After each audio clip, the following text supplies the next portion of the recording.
All right, we're live. It's Sunday pregame. So we'll see what we see. We'll talk about what we talk about. It'll be big fun. Let's hope. I have still somehow misplaced those Persians. And it's a whole box unopened. Persian infantry. Where in the whatever could I have put them? Man, I'm looking. I mean, it's not like they could be hiding here. I can see what is everywhere. It's not like there's big piles of stuff going on. So it's kind of crazy, right? It's really setting me up because that's my garbage can. Because, like I said, I need a couple of them to put in these damn Persian elephants. Hey, Gewalt. Anyway, so it's Sunday, and I hope everybody is having a wonderful Sunday. I myself am doing quite well. I decided you guys might notice. Yeah, I decided to go ahead and just buzz it all off. And I'll tell you what, took a shower, scrubbed it and everything, and feels so much better. You know what I mean? Every now and then I do that. I just buzz my head. And the reason is always the same. It just feels better.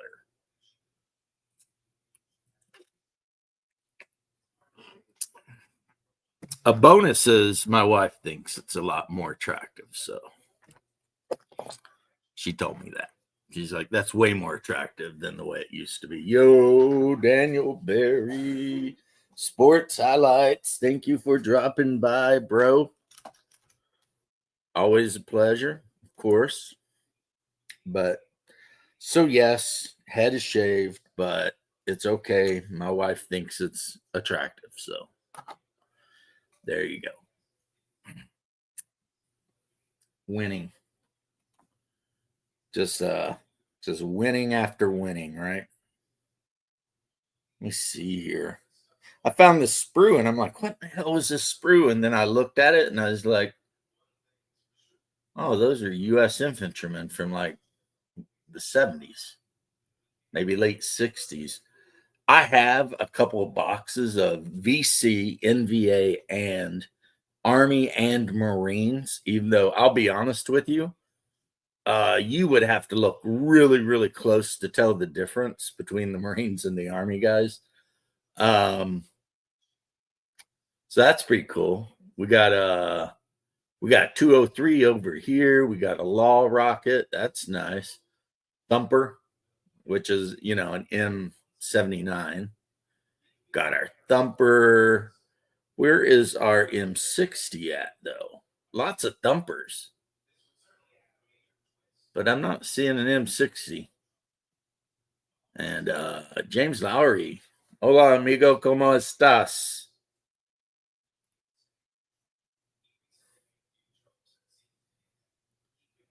Yeah, I can actually make introductions and everything fully in Spanish, but that's because I live in Florida. If you live in Florida, especially if you hang out in certain parts of it, like Metro-Dade County, it helps to know a little bit of the lingo. There's Letholdis left. Let me put a link in case you want to join me. Haven't really picked exactly what I intend to even, how we go around anyway, but this one won't be too long because we'll have players showing up soon. So, I mean, I'm already prepped and ready anyway. I've already read through everything. And my memory, when I read something, I pretty much remember it forever. So, yeah, I'm good. We'll get this adventure underway, and the players will either be happy or not. And if they're not, well, then The beatings will commence until morale improves. To quote the, that pirate shirt I used to own. The beatings will commence until morale improves. Because, I try to be a good guy. I really do. I try to run the games they want me to run, even though there's games I might rather run. I really do go out of my way to try to be as good of a host as possible, because that's just what me and my wife believe in. If you're going to host people, they're the number one priority over you. You do everything to make sure they're comfortable and happy and everything like that. That's my wife and I are both hardcore into that way of thinking, right? And I'll tell you, there are times when I don't want to be that way. There are times when I want to just snatch somebody up and be like, look, sick of the shit, right? This is a game we're playing. And if you don't want to play it, how about you go and, pound sand directly up your anus? You know what I mean? But can't do that because that would just be in politic and very, very much against the laws of hospitality. And like I said, I don't know if it's because my wife is a Dane or whatever the hell it is, or maybe we're just throwbacks, but we firmly believe in the laws of hospitality, like never harm anybody who is under your roof, protect anyone who is under your roof, always offer hospitality, So, Hello. hey, what's up, Leth? How are you this fine Oh, Sunday, sir? not much. Bored, but nothing to do.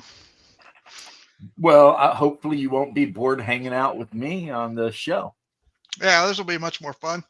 Hopefully I won't bore you. We'll talk about stuff. What you want to talk about today? I don't know. Well, that's no help How at about all, my good sir. how about a bit of sci-fi ideas? Well, Which what do you mean? Like for gaming? possibly you could possibly use this for gaming, but whenever it comes to running of ships, is it better to have mass numbers or VI assistance? Um, that is a really good point, and it brings up a lot of interesting like what ifs, because if you've got a ship and it's got a very small crew because it's mostly being ran by AI, then what happens if the AI decides, like in 2001, F the crew? You know what I mean? Yeah. And then the next thing you know, you've got a house situation where it's like, Hmm.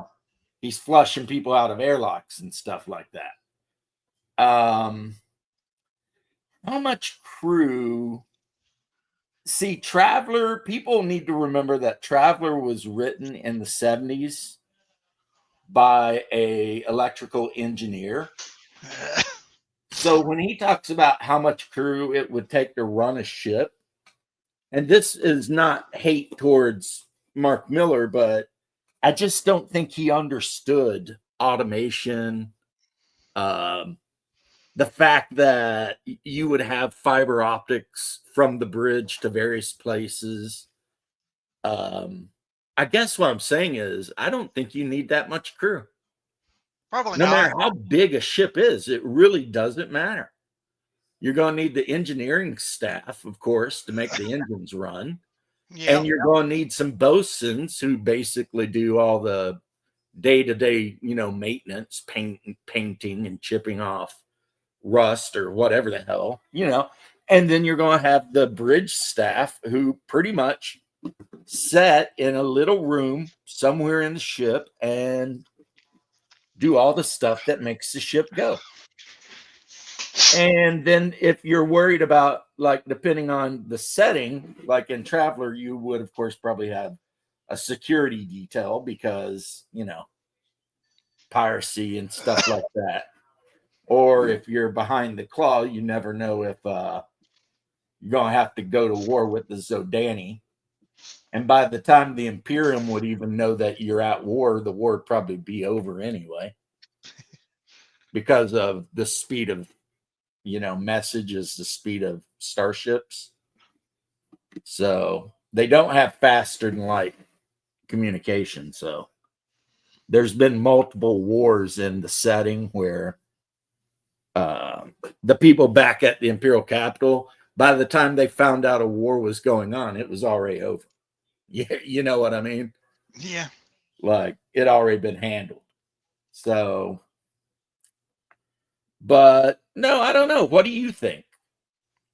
I don't know. I just thought about that because of Mass Effect. It's like the humans are the ones that will heavily rely on VI assistance to control their ships, mainly because of the manpower issue they had. Other races would mainly just fill the ranks that they needed with people that they had readily available. I mean, okay, Mass Effect, and anyone in chat, you're welcome to chime in here. How many displacement tons was the Mass Effect ship? They could get pretty big. I mean, Yeah, but I mean the main one, the one that you're on. that one was considered a frigate, which would probably be around. I'm trying to remember. A I could look frigate it up. will be around 300 tons, 400 tons, if we're using traveler rules. And for a ship like that, you simply do not need that big of a crew. Here's one thing. Unless it's got a bunch of guns on it, in which case you're going to need gunners, to control the turrets and stuff. You're Are probably you not talking going to about want all the that to first be Normandy or the second Normandy too on this one? I am talking about the one from 1 and 2. Okay, well that's two different ones then. Because I never played 3. Because the first one's from the regular Normandy. Second one's where you get Mass Effect 2's the second Normandy. Right. I'm And trying to I look up probably the should size of it. play 2 or 3, I mean. But when it came out, I heard so much horrible stuff about it. Like the ending sucked, blah, blah, blah, that I just said, I'm not going to bother. And maybe that wasn't like a good idea for me because I absolutely enjoyed Mass Effect 1 and 2. As a matter of 3, fact, one of my again. favorite things about Mass Effect 2 was just journeying to random planets. You know how won't be you could doing journey to that a as random much in this planet one. and Yeah, land and like it would just, I know what you mean, but you don't really do that in 3. yeah, I love doing that. Like if they would make a game where all you do, and before someone says No Man's Sky, no, that shit is, I tried to play it. Honestly, I think it's just too hard for me. Because, I mean, when you can leave your planet to go to another planet and then get lost and not be able to find the first planet you left, that's just too much, Okay, There's the possibility of doing too much. yeah, I found the size of the Normandies. The first one was like 560 feet, I guess, in total, and the other one was 709 feet in length. Oh, that's length. Right. And for some reason, it doesn't give you the width of the original, but it does give you the length of or the width of the second one. So the second one's 709 feet in length, 315 feet in length or width, and then 79 feet in height.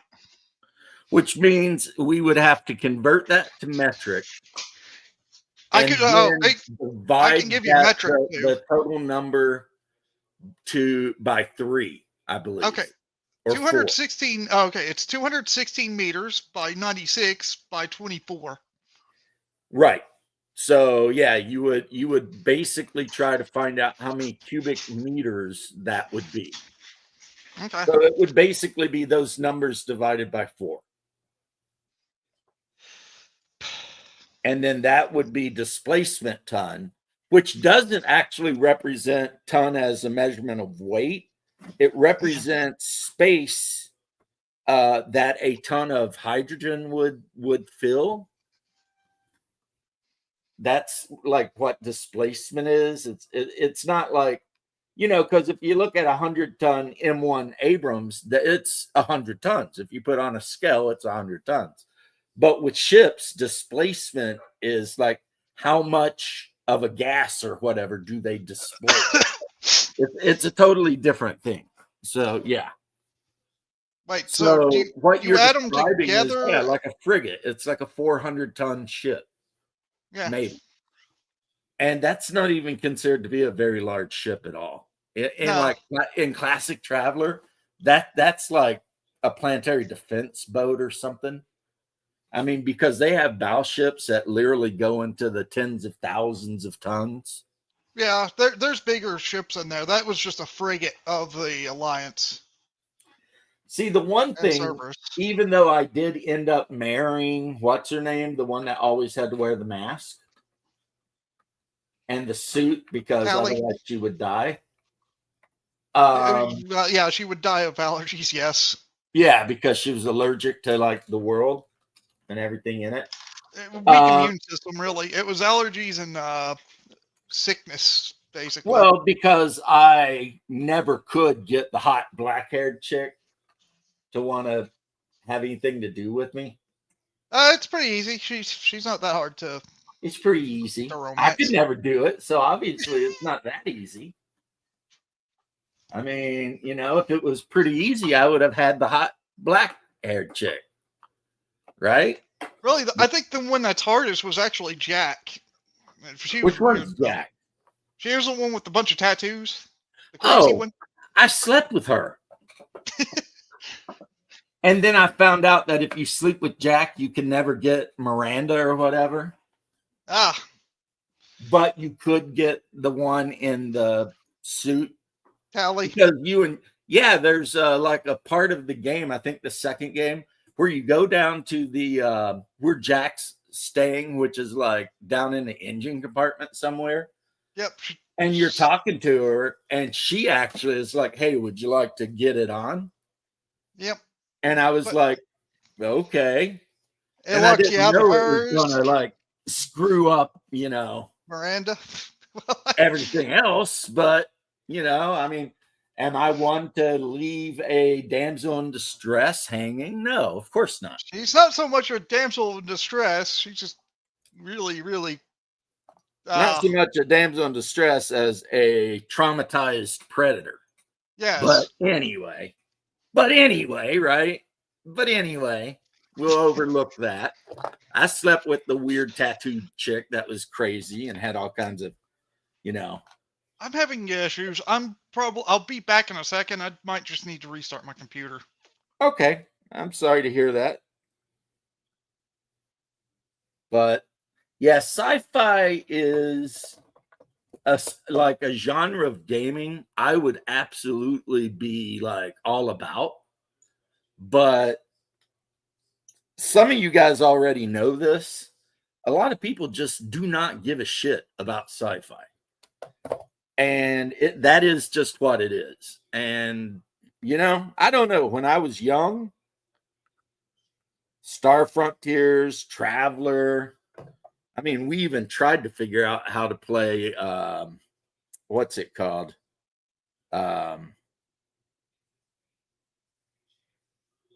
Space opera. I mean, we never really figured that one out, but we tried, right? But this last, like, I don't know, 20 years, 2 decades, let's say, it's like you mentioned Traveler or something. The vast majority of people are just not interested. They don't care. They want to play a game with a dwarf, an elf, something like that. And I'll be honest with you, it's kind of annoying. Yeah, Space Master, Space Law, that whole thing. I actually love that game, but I am a Rollmaster guy. I've ran Rollmaster, I've ran Mercs, and So yeah, but in Space Master, trying to build a starship, oh my god, better have a math degree and a freaking Oh, come on. you know. There goes. There you are, and we got Doc too. Hey, Yeah, we tried to design a starship in Space Master. hey guys. Like a master's degree in freaking in mathematics. Talking Space Master. Yeah, I ran a campaign in that for about a year. That is a pain in the ass game, especially if you get into the ship combat. Right. Ship combat is crazy in that. It's a good game. Hey, what's up? Oh, it's an awesome game. I mean, it's kind of stripped down and simple. It doesn't get into the detail that Rollmaster gets into. Oh, we're having a great Sunday. I hope I am. I shouldn't speak for the other guys, but I'm having a pretty good Sunday. The guys should be over in a couple hours. We'll start the One Ring campaign officially. It's your first session? In which case, me and my wife are probably going to play Vampire: The Eternal Struggle. I've been talking to her about teaching her to play, and she said she would give it a shot, So yeah. And since it turned out when I dug up all my old cards, I have like 2 of every deck for every clan, including Sabbat. And including like Setites and, Assamites and like all the minor clans, the Ravnos. And so, I mean, if anybody wanted to play the game in this area, you don't even need anything because I got everything. Is that a card-based game, or is it just something is it just like an ancillary thing? The cards? No, it's a card game. Oh, like you start with a blood pool, and because you're a Methuselah and you use your influence to try to recruit minions, which are vampires, and then you use your minions to try to destroy the schemes of all the opposing Methuselahs. So there's like a combat part. There's like a master's phase where you can play a card that, can affect like everything.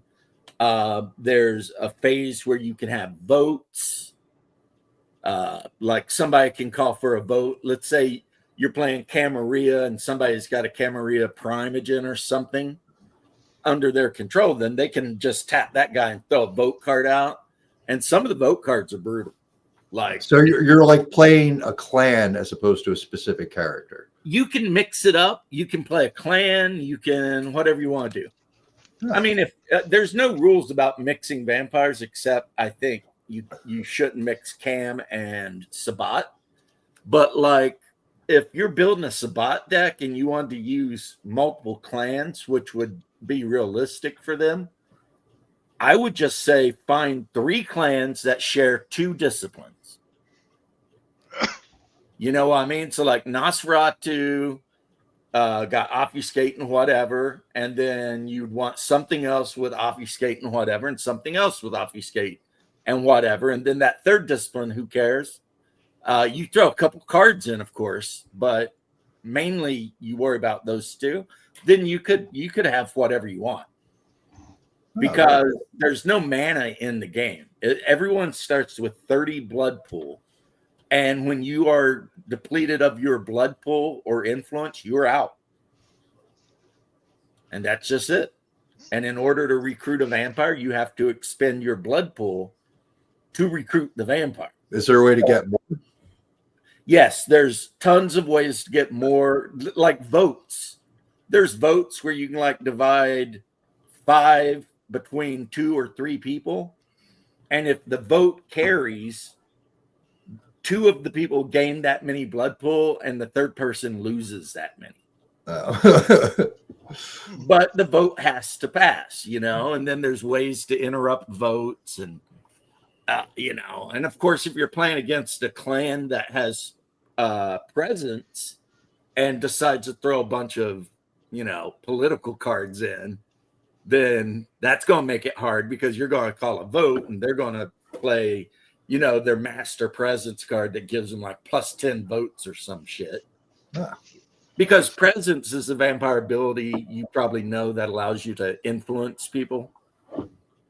Dominate has some votes that are some cards that can seriously F up a boat. What's up, babe? So people are asking game tonight, staying every other week. Yeah. I mean, are we weekly again or every other week? Well, we're starting tonight, and then I don't know when they show up. We'll talk about it, how they want to do it. I was just talking about that. We'll see how they want to do it, and then if it's opposed to how I want to do it, the beatings will commence until morale improves. Don't make me go put on my black jeans, my Doc Martens, and my white T-shirt. I've already buzzed the head, so you know I'm serious. So you can't stay on this until everybody arrives? When they arrive, I'm getting off. No, you need off before then. There's something you need to discuss on the live stream. Nah. Okay. Right.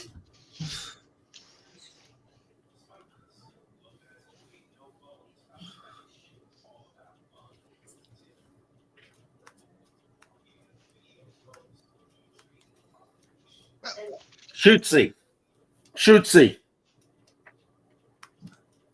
Why am I getting such? Go in the kitchen. You're my wife. And James is about to be murdered.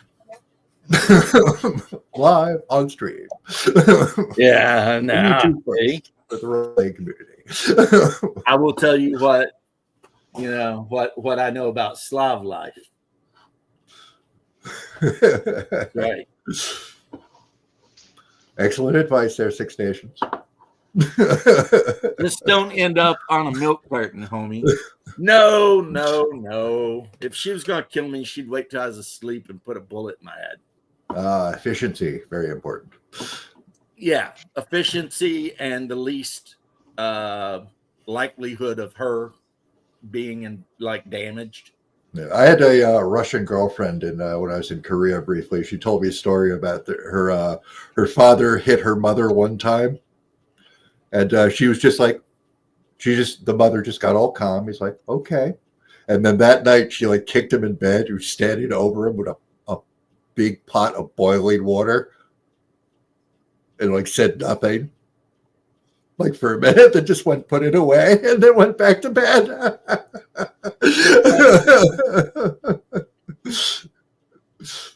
Just let him know. Yeah. It's like, you sleep next to me. Are you sure you want to make me so mad that I do something serious? So Slavs are some fatalistic, serious freaking people. Yeah, you don't enjoy life, you endure it. But hey, whatever, right? I enjoy my life. My wife, I like to think, enjoys her. She's happy I shaved all my hair off because she hated my haircut. So I'm with my internet right now. I think I'm gonna have to head off here. My internet's just acting weird. I'll see you. You take care, left. Good seeing you again. It's been a bit. Yes, yeah. Yeah, sorry you couldn't hang longer. But yeah. Apparently I got a thing to take care of, and I will. And she pretty much comes up with the scheduling of how everything needs to go. And then my job is to do the things that I do. You know what I mean? Which she almost killed me the other day because she had me. I got 2 garbage cans, the big ones, like the truck's auto pickup, slapped full of palm tree leaves because we had our palm tree trimmed up and shit. And she's having me drag that shit all over Hell's Half Acre. I'm like, woman, are you trying to kill me? I mean, these things weigh like 200 pounds and, or more. And I'm dragging them all over. And I drag them one place and it's not the right place. So I have to drag them another place. This is like, those bastards are heavy. Those aren't even technically trees. They're actually grass, I think, palm trees. And they're whatever the hell they are. I hate them. We had 2, but luckily about 6 months after we moved in, one died of some kind of fungal root rot. What's up, Dean Powell? How you doing, bro? Hey, and so we cut it all down and ground the stump down, and I was super happy. And I wanted to get rid of the other one too. Now, when Do you I get- work up the nerve, probably this week, I'm going to go out and where the old tree was, now that it's all completely rotted and everything, I'm going to dig it out and I'm going to plant an olive tree there because I've got cool. a miniature olive tree growing. Oh, And very it's nice. still in the big bucket, Yeah. you know? So I'll dig it out and put an olive tree out there. Yeah, my brother just bought a whole ton of fruit trees that he planted all over his property. Very nice to have. There's nothing quite like taking an orange right off the tree and eating it. It's good stuff. His ex put ground glass in his mashed potatoes. Oh my God. Oh, Yeah, that is an awful way to go if you die that's from that. no bueno, man. Do you guys have that thing in Orlando? This happened by my brother's place in Hastings where they were like trying to get them to remove all the palm trees from the road partitions because they don't like break like regular trees. Apparently, they're much nastier to hit. And a lot of people I've were like, never "We heard want of these that. things out."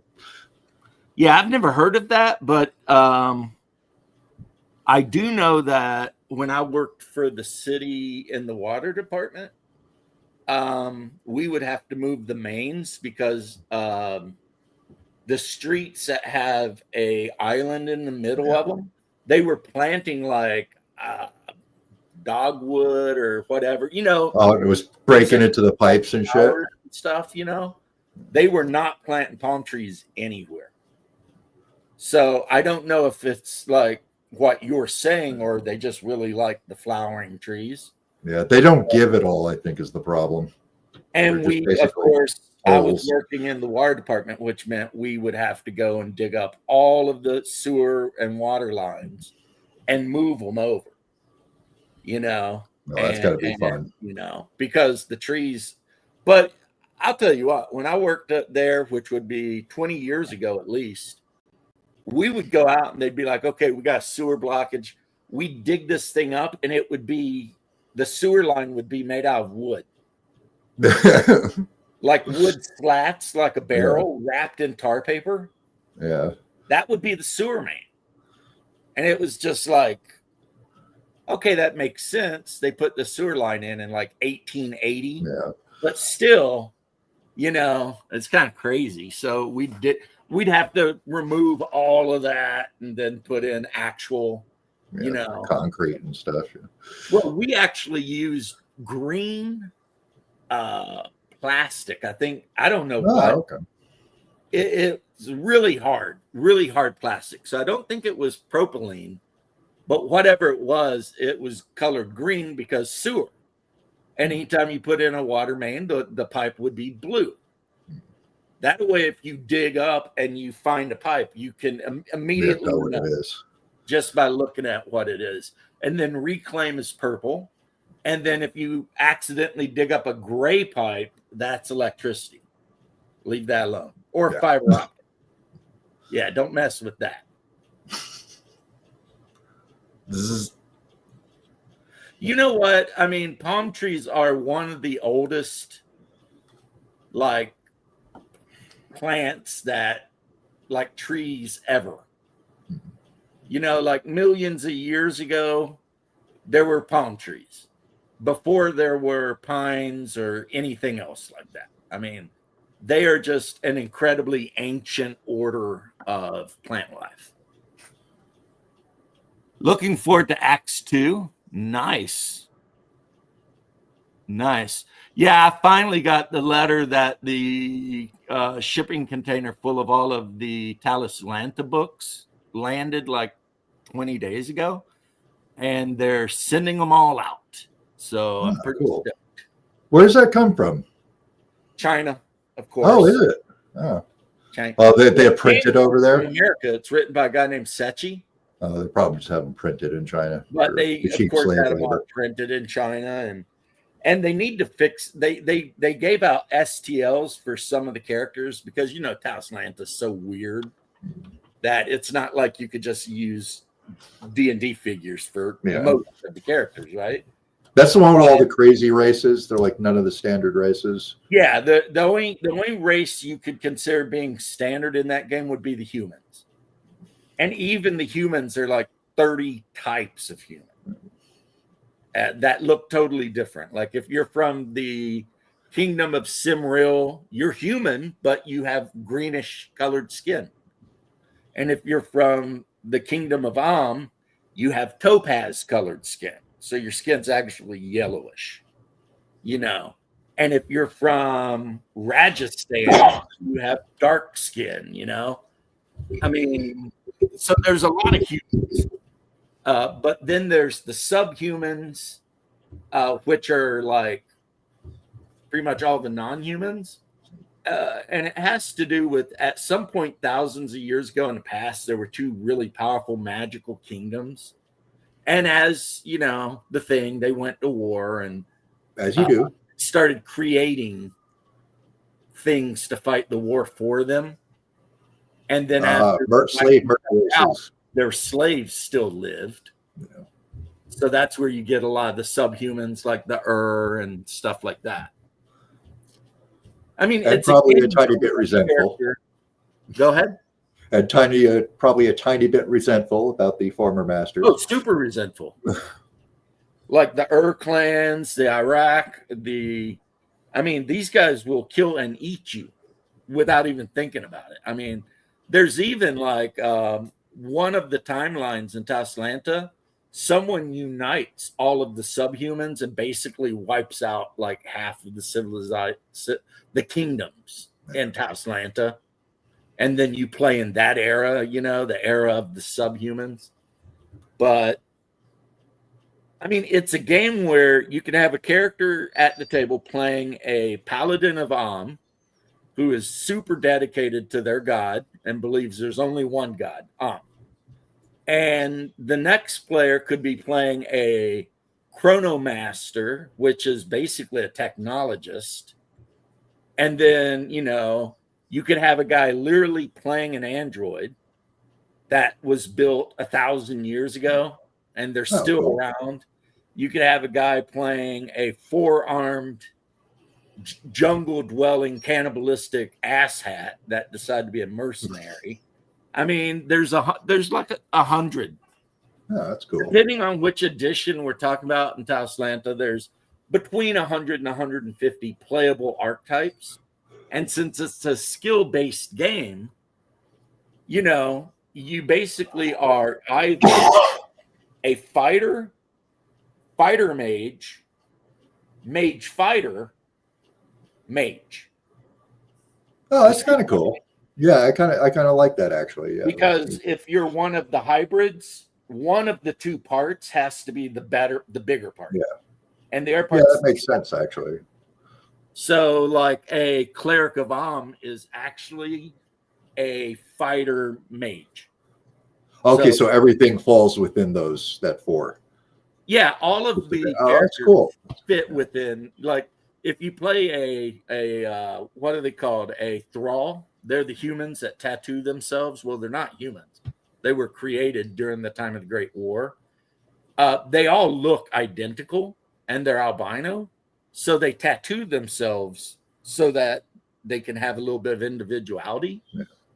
And they can never be anything that involves magic. They must always, every time, just be a straight up warrior. Because something in their creation makes them where, you know, but if you're talking about the gnomekin, which are absolutely nothing like gnomes, you've got the crystal mancers, which are more mage, and their magic involves crystals and stuff. And then you've got warriors and, you know, the different types within the gnomekin, whatever. The only thing is, if you play gnomekin, if you're traveling with other adventurers, you have to wear crystal glasses, like cusps over your eyes, because you can't see in sunlight. Very well at all. So they're like an underground race normally? They are a underground race 100%. So when they come above land, they have to wear these like amber crystal lenses over their eyes.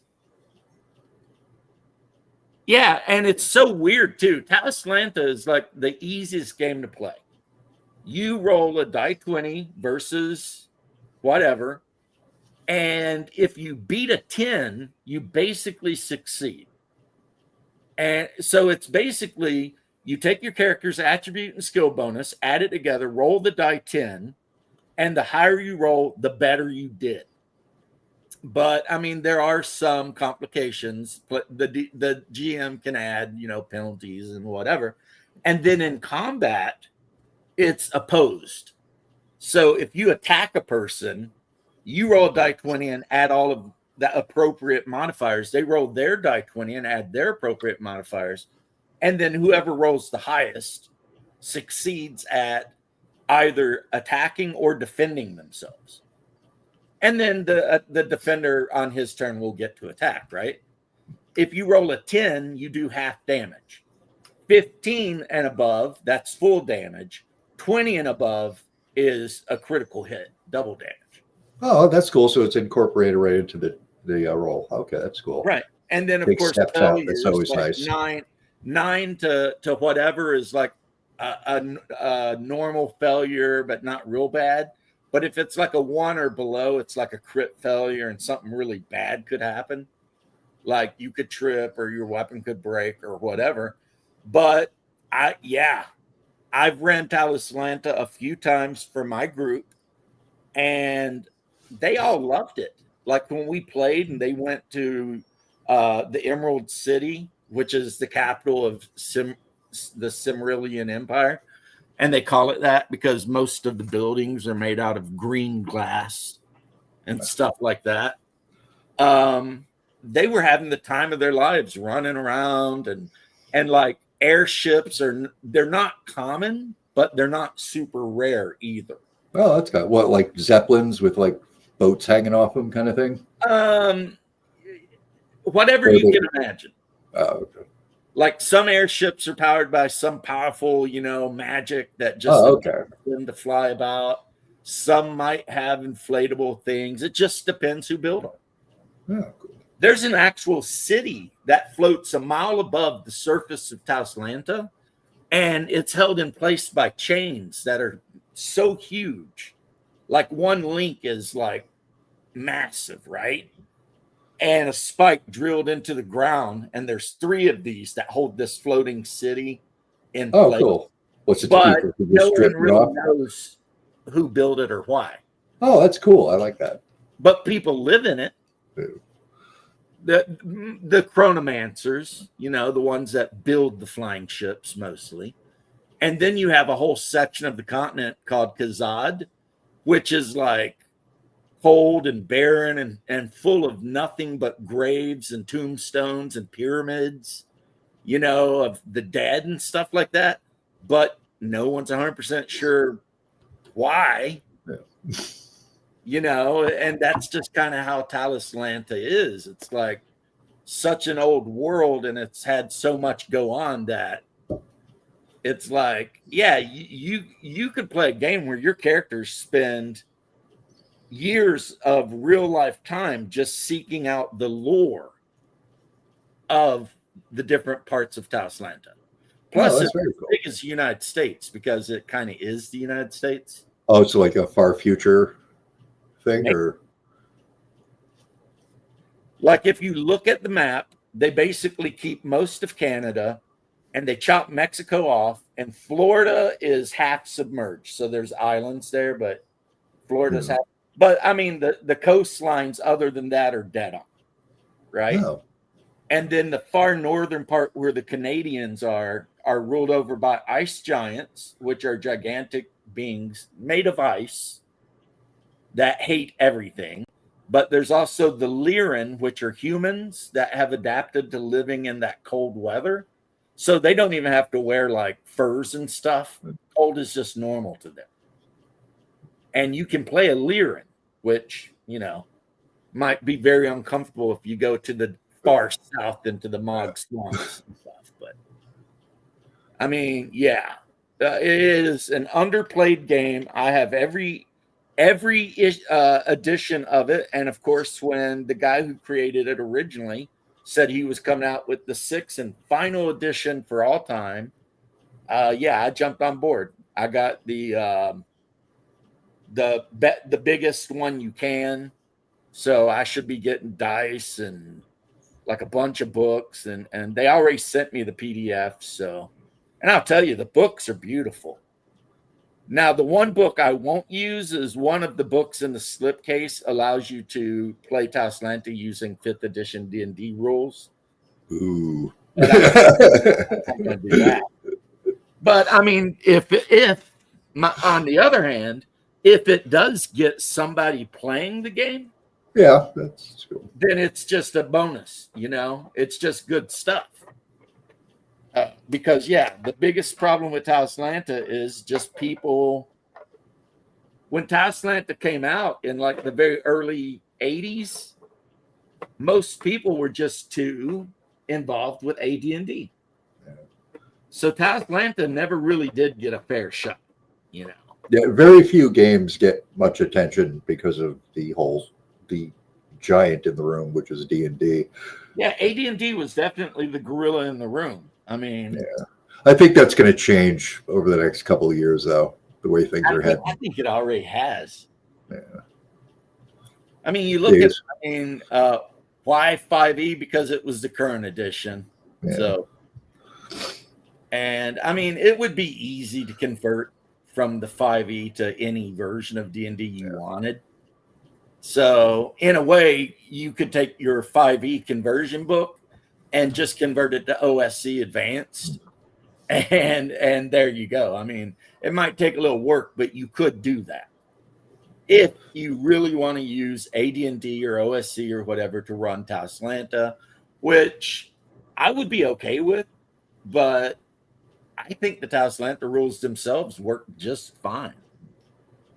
Yeah, I like that idea with the former slave races. Actually, I was thinking about trying to run a space game at some point, where basically there's a bunch of aliens, probably like 5 or 6, and they're super, super advanced, and they basically find humans, and humans are basically the Wookiees of this setting. Because the aliens, they've been like so advanced for so long, they're very feeble and small, and they basically use the humans like to fight each other and to do like the heavy, dangerous work. And eventually the humans are going to be like, we have all the guns. Right. And yeah, they don't like us taking the stuff apart to see how it looks, but they're not always watching. It's like it occurs to us that we're actually the ones that are really good at fighting wars, and that you guys kind of suck at it. And then kind of like let things go from there. So yeah, we'll see how this shit works out. But what is Taslanta? It's not Talos Lantern, it's Taslanta. If you look on, if you do a Google search, there's an actual webpage that is made by the guy who created the game, and you can download pretty much any edition for free in PDF form. You can also download any edition on DriveThruRPG, I believe, for free. Because very cool. I'll have to take a look at that. On the 6th edition, all the other editions, he just put the PDFs out for free. Oh, great. Cool. Let me write down. I'm going to check that out. I'm putting together a list of all these games I want to get a hold of. So, and what is it? TALIS? Yeah, Taslanta. Not Lantia, I don't think. I'd have to look. Cool. Add that to these stuff. Yeah, Adventure or Conquer Kings is another one I really want to look at. It was originally put out by Bard Games, and it's kind of went from a couple of different game companies over the years. But, yeah, a couple of them have migrated around like that. Like Pendragon, I know, went through a couple. I think it's back with the original creators now, but I think it went through a couple people's hands. Yeah, Pendragon was in Green Ronin's hands for a while. But that was when Green Ronin was a really good game company, when they made like Warhammer 2nd Edition and Dragon Age, the role-playing game. And then their owner, Pramus, after 2016, just turned into a giant idiot. He got Trump derangement syndrome, like in the worst freaking way. You know what I mean? Yeah, there's a lot of that going around. This shit I'm hearing about people doing. You hear this latest craze about all these people like cutting off their families and stuff. There was once some Or teacher shaving like their went. heads. I shaved my head, guys. I Oh, very promise. cool. Within the next 4 years, I will not have sex with any men. We'll need that in writing, mister. No, you got a good head for it. It works. I will not have sex with any men, nor will I bear any children, nor will I marry a single man. I promise. You know, the thing they don't understand and what's so insulting about the American 4B movement is it actually started in Korea. Yeah. With Korean women who actually wanted to get married and have families, but they're forced to work so much they can't. So they thought by denying men sex and stuff like that, it might force the corporations and stuff they work for to actually start giving them enough time to raise kids and stuff. But so far it hasn't worked. I mean, South Korea is a crazy place. And if they don't straighten themselves up, they're just going to cease to exist. I mean, North Korea won't have to invade them. They just won't be any more South Koreans. Meanwhile, the North Koreans are reproducing like crazy, you know? They're having all kinds of kids. And like they're very demographics is the future. You know, if you've got two countries absolutely. And they don't like each other, and one of them's having 8 kids a family, and one of them isn't reproducing, well, that war is already over. You know, you already lost.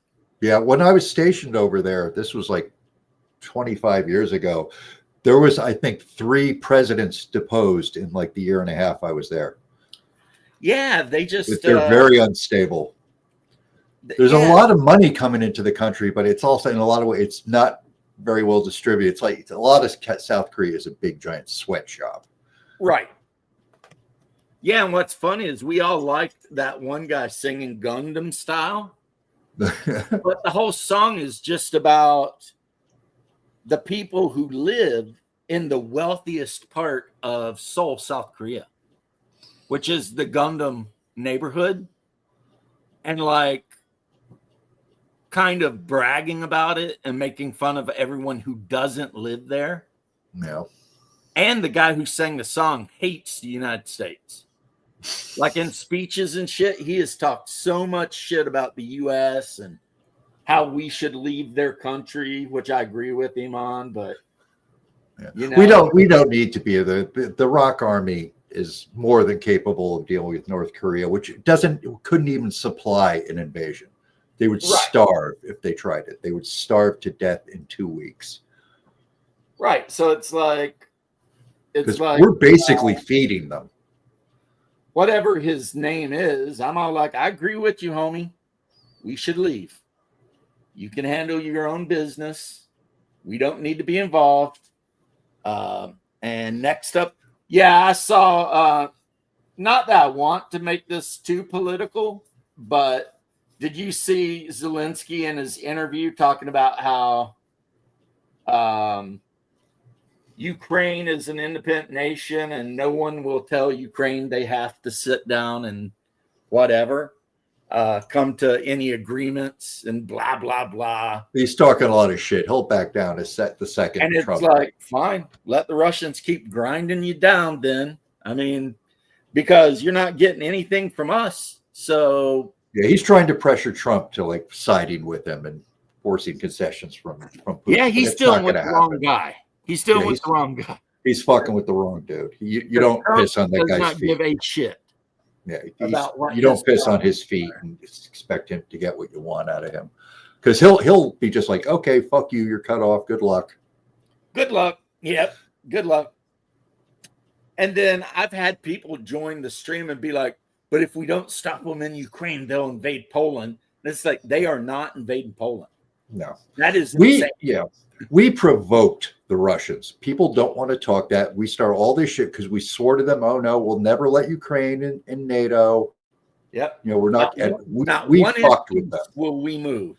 And then we absorbed 11 countries into That would never have happened except for frickin' the Biden administration or whoever was running things in his name. Not that he was doing shit. Right. So, I mean, we'll see what happens. I mean, but I was kind of pissed off that this rat-faced little bastard that we gave billions of dollars to is going to sit there and like talk shit. Like, Yeah, he's a little fucking scumbag. yeah, doesn't he? Yeah, we were the ones who put his dumb like ass in power kind of too. vermin? Like when I look at him, I see like some kind of weasel or rat. Like, And they're whining and crying that they need all this aid, and half the weapons we've sent over there have wound up in the fucking black market in the Middle East. yeah, So just screw that guy. Screw him. yeah, we send them Stinger missiles, and somehow Libyans are, you know, Yeah, I bet the majority of that cash too has just been pocketed. dude. If you talk to like his own soldiers, a lot of them are refusing to follow orders because they're getting like crazy orders from high command, like a unit that started with 100 dudes and is now down to 25, and they're all effed up, right? And high command's telling them to charge the enemy lines, and they're just like, no. Yeah, we'll and get then right they all on get that, rounded up and put on a bus, and who knows what happens after that? You know, I mean, we know that they're not a democratic country. Yeah, and all those foreigners that when they first started rushed over there to form the volunteer units, thinking it was this big romantic thing like the Spanish Civil War, which wasn't a big romantic thing itself, basically got used as cannon fodder because they wanted as many of them as possible killed, hoping to get those countries to like step up with their intervention. Yeah, they were literally put on the front line with barely any supplies and like, have at it, boys. Like, on one hand, I feel bad for them, but on the other is like, you did a stupid fucking thing. well, you know the rule, the FAFO rule, right? You F around, you find out. If you go on YouTube, there's like actual people who got like charts and graphs, and they can tell you about, you know, the amount of effing around you got to do to find out how much. So yeah, those idiots that went over there and joined the mercenary shit, that's their problem. Is they even mercenary companies aren't going over there anymore because they got their fucking equipment seized and got got thrown in with bullshit. They're like, these guys had like their own gear and shit, which they took from them. And here's like a fucking Lee Enfield that's been cleaned since 1930. go have fun. Oh, and a bullet. You get a bullet. We have some leftover Mosin Nagants from World War II. Yeah, it's like. Meanwhile, I was watching a video and it showed they had taken Antifka, and it showed the guy standing on the roof with the flag, and it had like the white and the blue, and it had the bat in the middle. So like the bat signal, except people who know things know that bat signal is Spetsnaz. So now the Spetsnaz have started getting thrown into the mix. It's like, I would not want to tangle with those guys. I feel terrible for the Ukrainsky army. It's like you're a conscript farm boy or some shit with a week's training and an AK, and they're going to stick you on the line to stop Spetsnaz, infiltration troops. That's not a fair fight.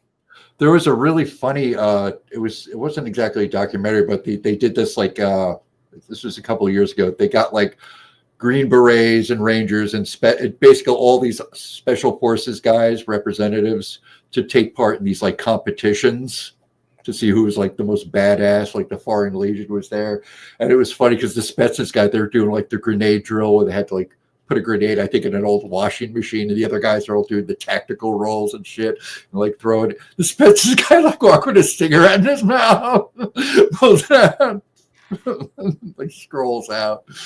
Like we don't play that way. Yeah, it's South Korean politics are nuts too. That's what you watch if you want to see people getting into fist fights and shit. Yeah, their parliament is nuts. They're like beatings and shit. Yeah, they're fucking crazy.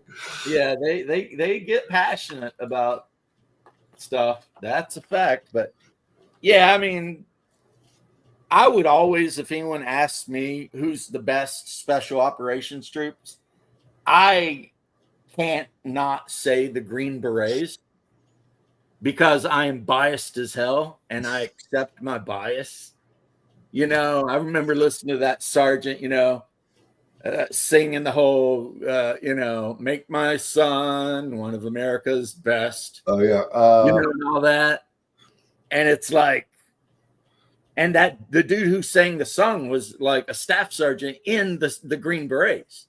Wasn't that the guy who did the Roger Young song, like that famous song about that guy that they used they used it in Starship Troopers. They named the ship after him, and they always played the song whenever they were boarding. It could have been, I don't know, but he there's a video of him singing the Ballad of the Green Beret, and he's wearing his full uniform, and he's like just got a whole salad right here. Yeah. You got that Green Beret and combat jump wings, EIB, all the shit. And he's just talking about, how 200 men tried and 10 passed the test and all that kind of shit. And it's all set to like a military with a snare, and it's just I don't know. Yeah. The Deltas are pretty badass too. Who? The Delta Force guys are pretty badass too. That's where Green Berets go when they're tired of being Green Berets. Yeah. And SEAL team guys.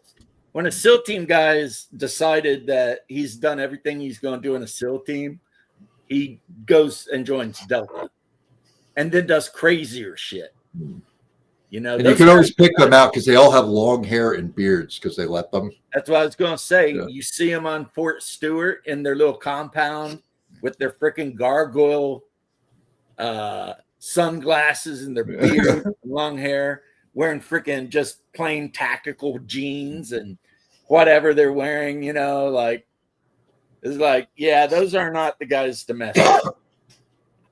Although they wear bicycle helmets, which is weird.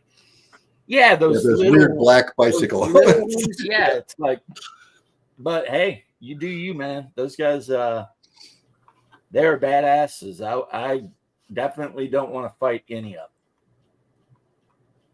them. And they are definitely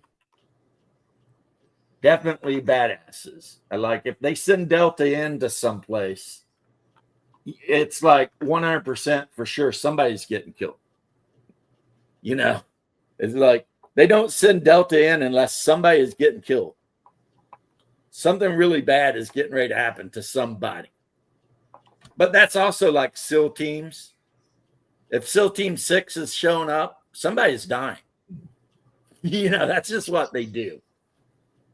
Whereas special forces, they'll show up in your country, make contact with everybody in your country that hates you, train them, and then get them equipped, and then, train an officer brigade. And next thing you know, you got a civil war going on because 7 dudes organized all of the people who hate you. So they really are for our special operations groups. They're like the smart ones because they got to go in and teach and whatever. Like Rangers are just Marines that joined the Army. Yeah, basically, it's like an upstepped. Yeah, they're just the Marines of the Army. You just drop them directly into the enemy position and see how shit works out. You know what I mean? It's like, all right. That's boys have fun storming the castle. Yeah. I love the Rangers. We had 375 right down the street, and they were good guys, just good guys. Even though they kept trying to kidnap us, which I didn't want. Because when we'd go out for field exercises, they would go out, but their field exercises was to try to kidnap us. Capture this regular soldier. or infiltrate our positions and all this kind of shit. So you always had to be aware, like if you were on night guard duty, you better be watching because a Humvee will rip up, grab somebody, snatch his ass off, and be gone before you know what's going on. I mean, you haven't lived till you've seen a Humvee full of Rangers running from a Bradley across, the pine scrub of Georgia. It's like, It's surreal, and you never want to be the guy. Did you guys, do you guys have those combat exercises? We did this a couple times where and they always had like the laser equipment, but they could never get it calibrated. So they always just had us running around yelling like bang, bang, like little kids. It was the silliest thing. All of our could never get them to work. Yeah. And our vehicles had like Velcro strips on them so that you could put the sensors all over the vehicles and shit. Yeah, and you had the harness had like you had the harness that had the siren, and you had to carry a little envelope that was sealed in your pocket. And if you got hit when the medic came up, he had to pull the envelope out and open it up, and it'd tell him what kind of wound you had. Like I got hit once in one of those, and I had a sucking chest wound. Ooh. It was fun though because they hold on, I got to pull my pants up. They air evac me out, so I got to ride on a Blackhawk, but I had to pretend like I was dying. I was in California. Our unit went to the California National Training Center, where they got like American vehicles that they've cut and welded to look like Russian vehicles. Oh, okay, yeah, I've seen that. That's awesome. And we won, which generally doesn't happen, but 3-7, we were a special unit. Do they still does the Air Force still run that aggressor squadron where they like train the guys to they build they usually use like F5s they used to because they were very similar to the MiGs at the time, and they have to speak Russian in camp, and they're surrounded by like Russian stuff, and the whole thing is to get them to like think and fight like Russians. I imagine that's dated now, but I remember that was around for a long time. Yeah, I never seen that, but when I was in California, where we did our training for desert combat, the Air Force had a bombing area.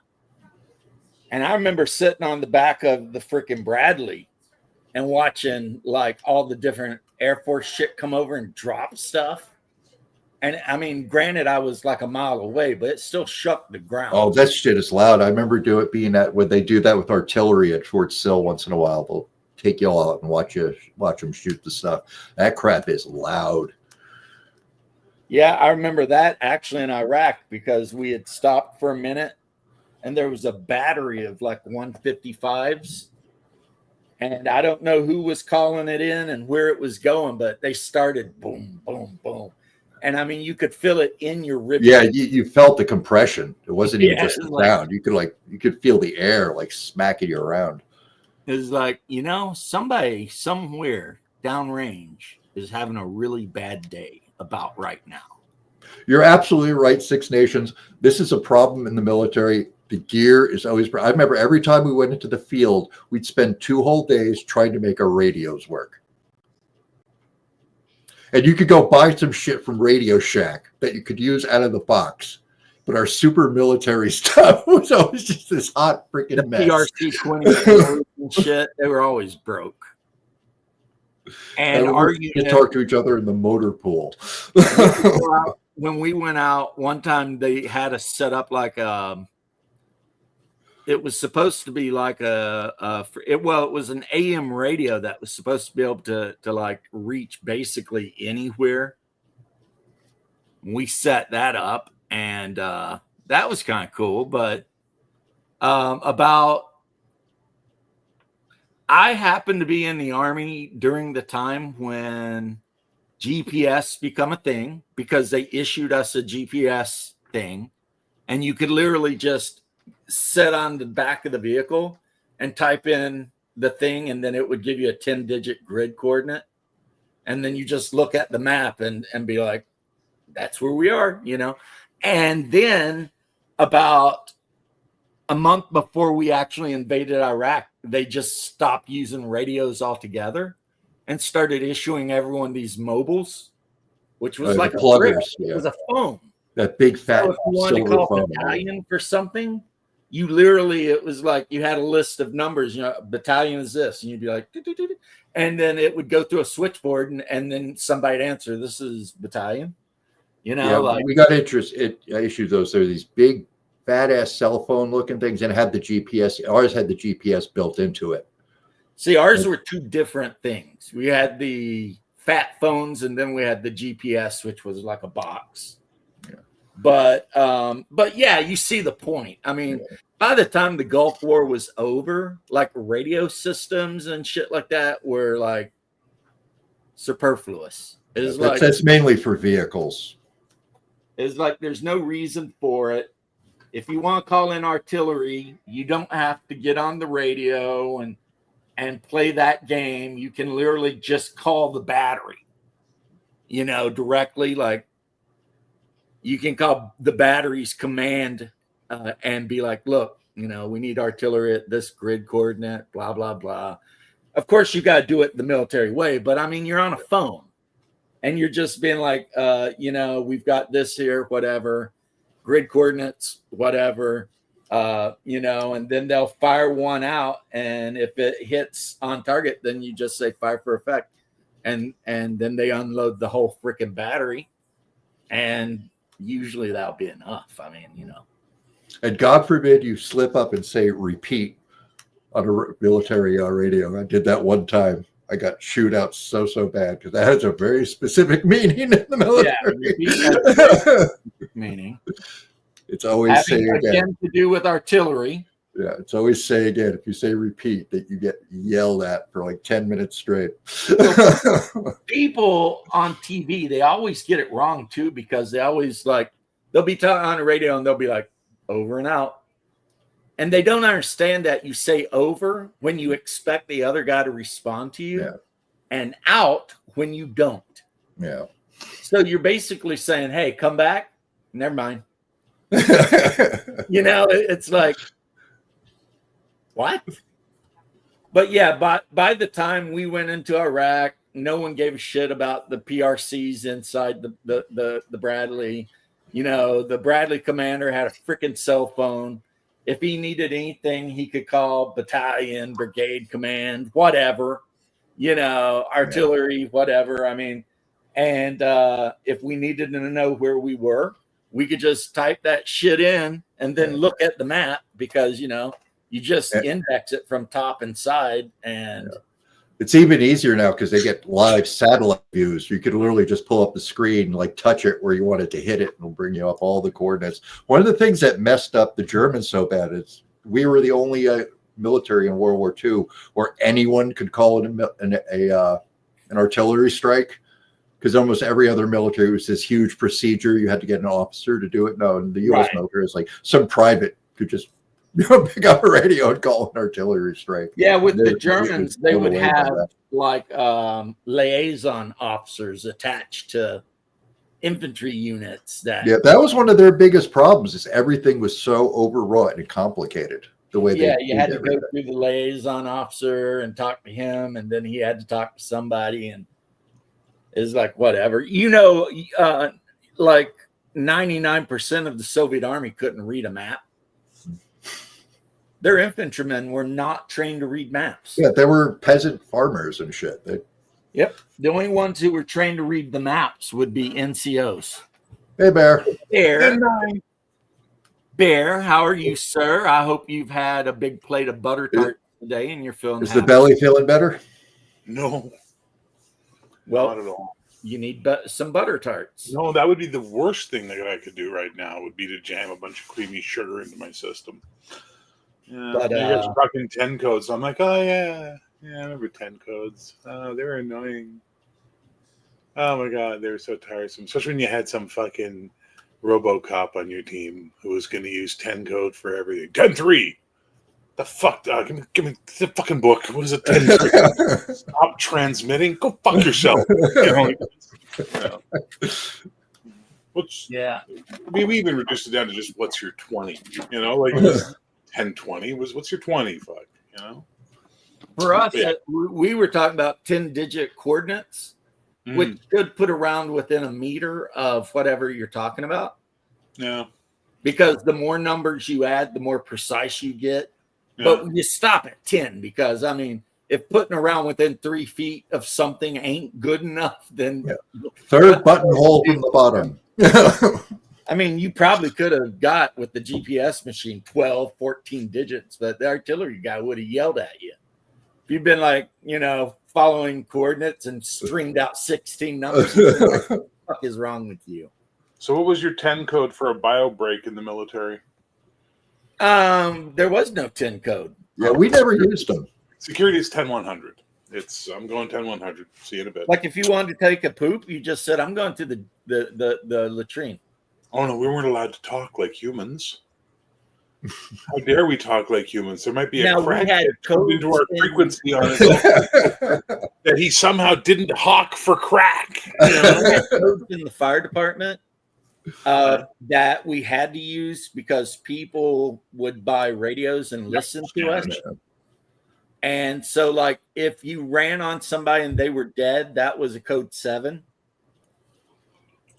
So that way dispatch knew that the person was dead, you weren't transporting them, etc. But if anyone was listening in and didn't know, they wouldn't know. But yeah, we had codes like code 1, code 2, code 3. And it was basically what we were doing with it. Like if you're going to the hospital, lights and sirens, that's a code 3. You would call dispatch and say something like, dispatch, this is rescue 33. We are heading to ORMC code 3, over. And then dispatch would be like, we got you. And you'd be like, okay, out. Put the radio up and just haul ass down I-4,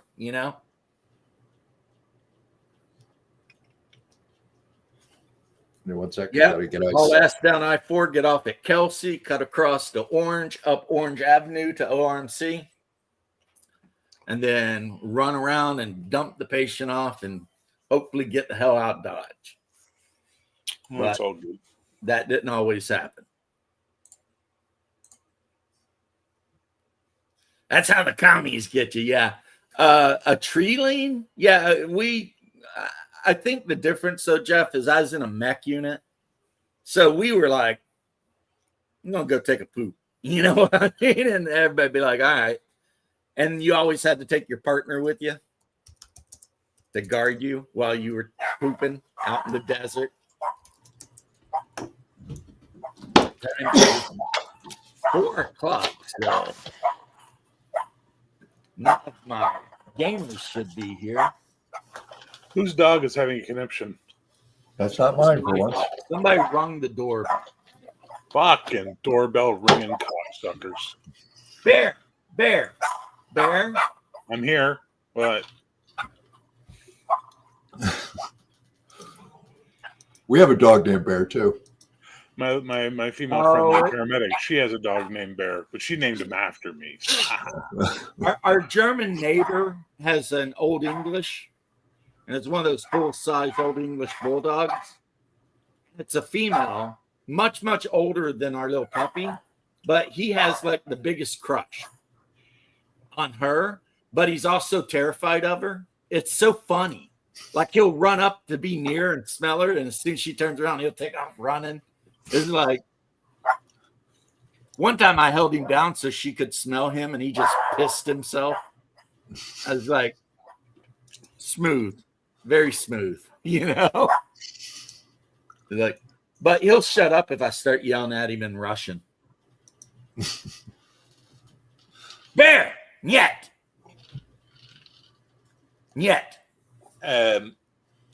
Izvinitsi. Now he's going to come over and look at me. Bear, давай. See? Because we bought him from a Russian person. From Russia, a Russian immigrant. And I'm pretty sure she probably spoke a lot of Russian in her home. And he understands a lot of Russian. More than I do. Guaranteed. There you go, buddy. Yeah, go bark your head off. But anyway. Yeah, and triple canopy and shit. Yeah. Yep. Jeff, I remember. Yep, Floofy Doggo. I remember many a night get in my rucksack in the crook of some tree roots as comfortable as possible so that I could lean back and sleep. And I'd have my M16 tied to me by 550 cord so that no one could steal it in the middle of the night. We'd be on night marches and shit through, the Georgia swamp, and you're just trying to get that hour sleep before they wake you up and F with you all night. I like hanging mine from a D-ring on the harness. I would tie it directly to the LBE. I'd have it tied to the LBE and then tied to the hand grip area. So, yeah. And you just find a tree that's kind of got a crook, and you put your rucksack while you're still wearing it in the crook and just go to sleep. And wake up and, Oh, you got that bedroll right behind your head? Yeah, that works. That's one thing, a lesson I learned in the Army. It is possible to sleep in any position on any surface if you are tired enough. And we were tired because we were doing this pre-rip thing, and it was like a week long, and you got 1 MRE a day and 1 hour sleep a day. And you had to navigate each day to a different point that would have a water buffalo and a box of MREs. With 7 MREs, is a 7-man squad. And so you could fill your canteens up and grab an MRE to eat. And, by about that 4th or 5th day, you start hallucinating and, and plus every day they switch who the leader is. So one day you're the leader and you're the one that's got to shoot the azimuth and, and wade through the swamps to try to find the water buffalo and the MREs. And, by the time you come out of there, you've lost so much weight and you just want to go back to the barracks and sleep for like 2 days. But you get this shiny freaking, thing you can put in your freaking promotion packet that's worth X amount of points. And, because one of the best things about being in an infantry unit is we basically got access to all the stupid schools. It was like anything you wanted to go for, they'd let you, except airborne, because at that time they're running all the women through. Mm-hmm. So like, unless you had joined to be a ranger or something, you weren't getting an airborne school. Forget it. Yeah, it depends on what's like. They were giving out airborne to everybody. I went to basic when I went in. I went to basic with a whole bunch of guys who would be like, it's like 85 mics are going to be truck drivers, but they're going to airborne school. It's like, really? Yeah, like what? They're going to drop 5? Yeah, yeah. It's like, okay, whatever. And they never really even do it anymore. It's all air assault now. It's all helicopters now. That's the thing that actually like gets used. Well, I mean, I think they did like 1 or 2 actual like airborne drops in like Iraq, and it was just to do it. Yeah. Yeah, Rangers still jump all the time. That's their shit. You know what I mean? It's like, unlike the other airborne units, Rangers are always jumping. No helicopters for them. They're jumping 500 feet in the dark. I always thought it'd be cool to get the Frogman patch because nobody ever had that. Yeah, I never seen that. I saw the Jungle Fighter patch all over the place. Or the Antarctica patch. That was a big bastard. That was like a full pocket one. Yeah. And then there were a lot of guys that had the Jordanian jump wings. Mm-hmm. It's like, all right, whatever. You went to Jordan and you went through their jump school. Cool. Actually, it is cool. But, before Let had to leave, we were figuring out crew for starships, and he was talking about sci-fi games. And, we were talking about how 25 years ago, it was pretty easy for me to get people to play a sci-fi game. Travelers, Star Frontiers. We even tried, like I said, what's it called? Space Bastard. Yeah. No. I ran that, but no, the one that's really, really hard. It's like Space Opera. Space Opera. Space Yeah. Opera. Fantasy Games Unlimited. Yeah, never. Yep. I looked through the rules of that. I never tried playing it. It's like, whoa, yeah, this is not happening. I looked through the rules of PNP the other night, and by the end of it, I had no idea how you would make a character, and the rule book did not come with a character sheet in it. But apparently, this game was released by Avalon Hill in like '82. Avalon Hill, as a rule, didn't make good role playing games. They Well, were like supposedly really. this game still has like a devoted following, but I was just like reading through it, and it was like maybe I'm just like not smart enough to play this game, and that, I mean, that's a possibility. I'm not even like, insulted by the idea. There was Universe. Also, we played a little bit of Universe. You guys remember that one? Remember the name of it, yeah. I'm sharing an image with you, James, if you want to punch it up. It came with a very cool star map universe.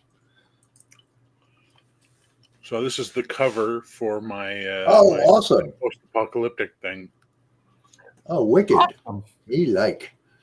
Yeah, that's really cool. Yeah, and what was I going to say? Hang on. Come on, mouse. There you go. I'll just leave that there up for you. Very cool. There you go. That's nice. There you go. I mean, you gotta have a little cake. Gotta.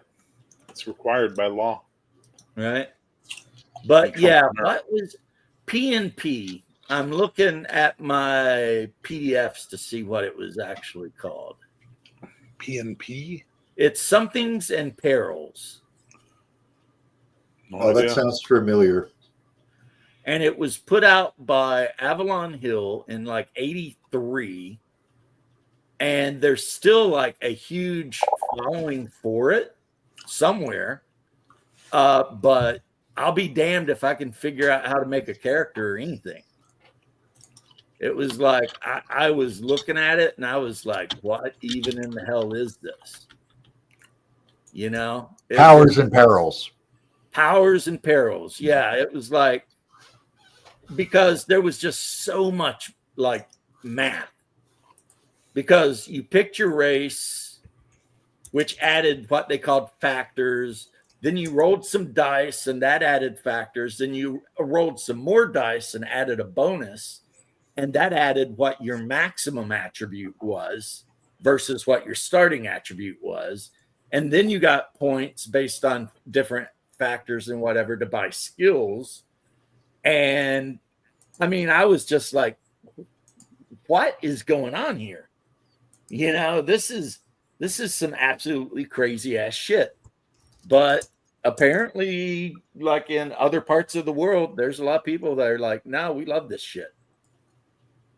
Which makes sense. I mean, the Brazilians are still hardcore into like Rollmaster, Merp, shit like that. Those guys down there are still playing those games. So, I mean, maybe they're playing PNP too, but. The one thing I liked about the Avalon Hill role-playing games is they always sent you those pull-off pads of character sheets in the game. So you get like a couple hundred character sheets, just like yank them off the pad. Yeah, maybe that's why there was no character sheet in the that might have been separate. Yeah, because it might have been separate. Apparently, they only put out 2 books. They put out the rule book and then they put out a setting book. But I read it and I was like, wow, I have no idea what any of this is. Whereas, like I said, Taos Lanta is super easy. It's like you pick your thing, you modify it a little bit, and write down your skills and whatever, and then play the game. It's like super easy, right? So that's another reason I've always been such. Okay, I'll probably take care of that. Oh, and Bear, I've slated in the. I'm going through that whole PDF tonight, Okay. and I will. Are you now? You're looking for feedback or just like grammar corrections and stuff? No, I don't give a fuck about. Okay. Take your grammar corrections. Well, you were saying you wanted like copy editing and nothing else before. And shove them straight up your candy ass. I said clearly what I wanted you guys to do. Read it for understanding and any contradictions. The minute you ask anybody to read anything these days, they want to start grammar Naziing you. No. Well, no, I only asked because you initially told me you didn't want any editorial comment. I want you to read it and understand it, and then say, "Hey, over here you said lightning does 5 die 6 damage, and on this page you said lightning does 2 die 6 damage. Which is right?" There, come on now, settle down. That's what you need to do. Everyone wants to tell you their fucking grammar bullshit, and I got bad news for all y'all. You're all wrong.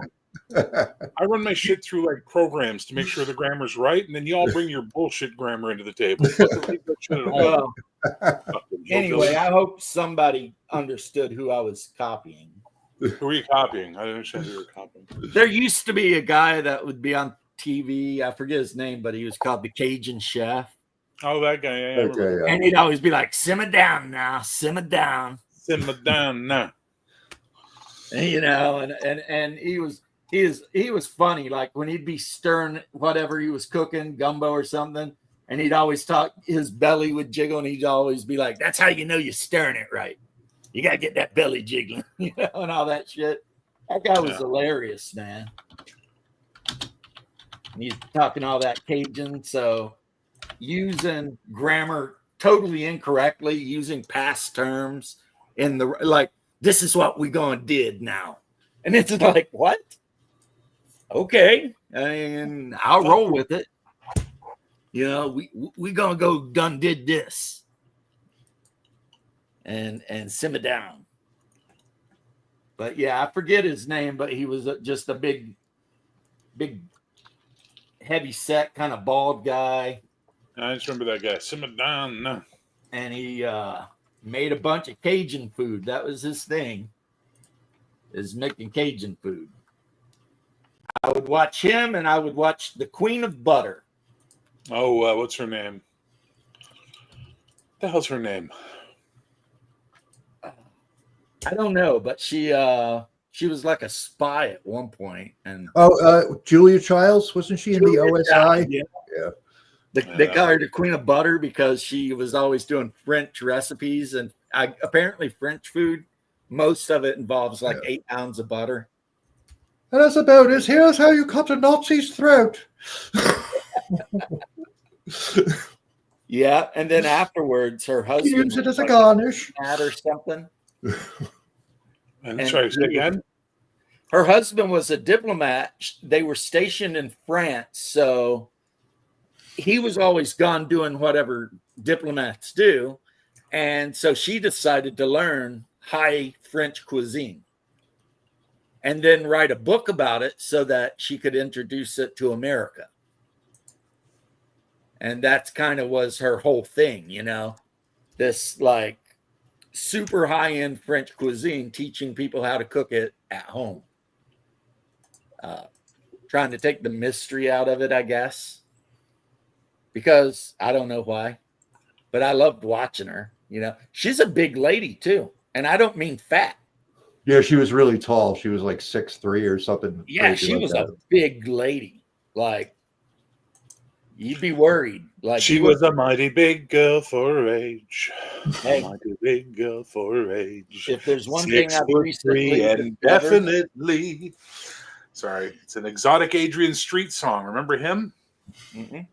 Southern wrestler, Exotic Adrian Street. Well, he was British, but whatever.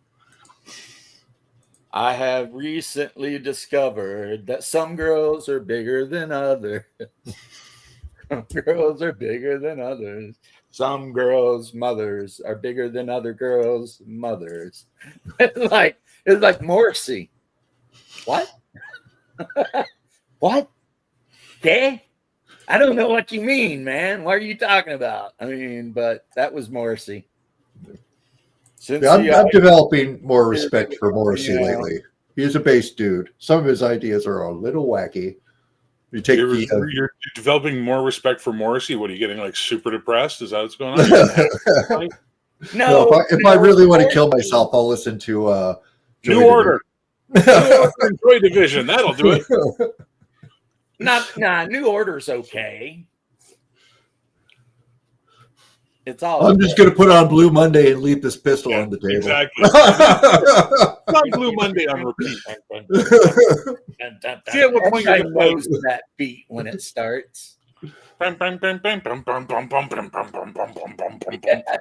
you're just going to be like, how does plus, also, it that's their feel most upbeat, happy song. to be like you do? You know, it's like the guy is kind of angry. Like in the song, the singer, you can tell that it's from the point of view of somebody who's kind of pissed off. They're definitely not happy with whatever's going on, you know. But what would make you say that? That was after Ian Curtis died. Well, killed himself, but he also suffered from grand mal seizures. So, you know, a grand mal seizure sucks because if you don't stop soon enough, you die. Oh yeah, you that's people used to get those. That was how you were gonna die eventually. George Washington's daughter died that way. It went on for like 3 days before it killed her. I had a couple of those for about 2 years after I had my accident in the Army. They eventually went away, and I'm very glad because that is no kind of fun whatsoever. Didn't Alexander the Great have that? Who? Alexander the Great did. Julius Caesar had him too. Yeah, I think so. Yeah, but we've had to deal with trained for that, and it's like grandma seizures. The issue is they see so much they don't breathe. And then, you know, if you don't breathe, you ain't got much time. You know what I mean? And there's not a whole lot. You could try and knock them down with I don't know, some Valium or something, but they usually shoot you up with the lantern. It's a horrible thing, basically, is what I'm saying. It's a very horrible thing. Shoot you up with what? Delanton. Yeah, we didn't carry that. We had morphine, Versed, and Valium. And of the three, Versed was my favorite because it makes the patient completely forget being in the back of the rescue at all. Yeah, they put me on Keppra because I had a violent reaction to Delanton. I got crazed. I started attacking people and shit. I just went psychotic when they tried giving me Delanton the first time. So okay, maybe this isn't for you. There was a version of Blue Monday by the kind of rock group Orgy. But really, it was just Blue Monday, except with more metal type guitar and stuff. It was whatever. It diluted it, I think. Yeah, it was okay. All right. Whatever. Actually, my favorite New Order song was probably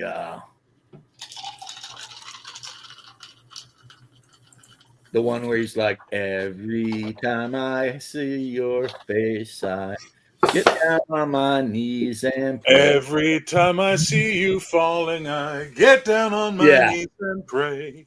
I'm waiting for the final calling. What the fuck is that song? Shit. Mm-hmm. James, fuck you. Now you got me going back to 1985. What the fuck?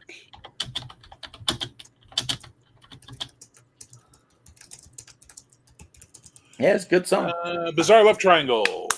Yeah, Bizarre Love Triangle. But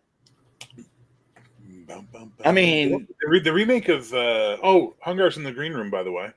Oh, look at this guy. Mighty Hungar. Yeah, he posted a picture of his breakfast, which was ramen. Santa Claus. Ramen and shirmai dumplings. Yeah. Tonight, we've got a Japanese restaurant that opened up a mile away from our house, and they do ramen, nice. 10 types. Nice. Yeah. So if you want to get the Naruto ramen, you could with the pork. Tonight for dinner is roast chicken, with mashed taters and gravy, and green beans with baby onions and mushrooms. You eat like a king, man. And Mom made me a couple loaves of bread while I was up there. That's So- nice of her. Last night I had spaghetti with spicy Italian sausage and garlic bread. Now that's a spicy meatball. And tonight I'm going to heat up the bread and just have it with butter. So, Hungar, why do you think most players just don't want to play sci-fi games? Because they're boring. Okay, why are they boring? Because dwarves are cooler than aliens. What if you could play a dwarf in a sci-fi game? Then we'd be playing 40K, and I'd be okay with that. No, you would be playing 2300 Traveler, and you would just have the King Dinan.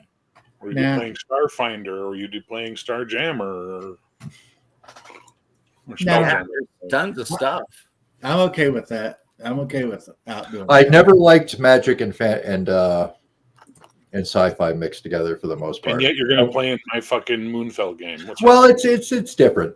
I'm okay with sci-fi hybrid fantasy with magic and sci-fi together because I love Shadowrun. I love the system. Well, I didn't love the system, but I love the background, the setting. I really like the idea of dwarves and elves and orcs and trolls running around with elves and humans and a dystopian society.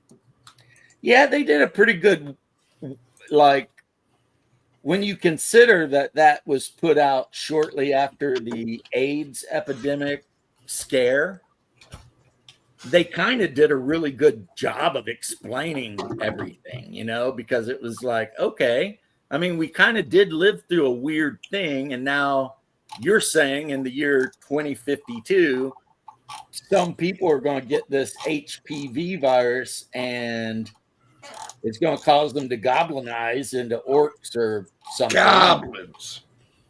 Yeah, goblins. And it was like, okay, that's not super hard to conceive of, but the rules still suck, though.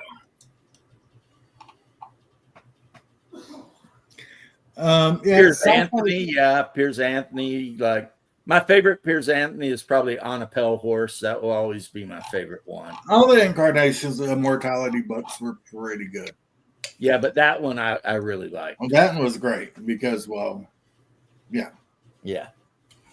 That one was really good. You had Death duking it out with Satan over the soul of a woman who was bound for hell.